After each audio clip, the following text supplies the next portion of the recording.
ഇതാണ് നമ്മൾ ചെയ്ത സ്പൈറൽ ആർട്ട്. ചിലർക്കെങ്കിലും ഇത് കാണുമ്പോൾ ചിപ്പിയുടെ ഒരു സാമ്യം തോന്നിയെങ്കിൽ അവിടാണ് എൻ്റെ ഒരു വിജയം. ആർക്കെങ്കിലും തോന്നിട്ടെന്ന് ഞാൻ വിശ്വസിക്കുന്നു. ഓക്കെ, എനിവേ ഇതൊരു ഗിഫ്റ്റ് ബോക്സ് ആയിട്ട് സർപ്രൈസ് ആയിട്ട് ചിപ്പി കൊടുക്കാനാണ് നമ്മുടെ പ്ലാൻ.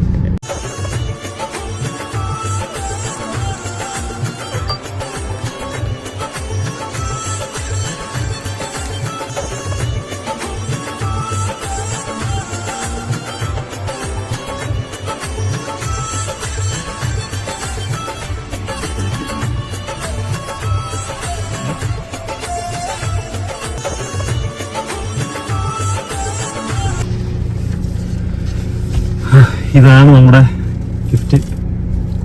എനിവേ അവൾ സർപ്രൈസ് ആവില്ലേ നമുക്ക് ചെക്ക് ചെയ്ത് നോക്കാം.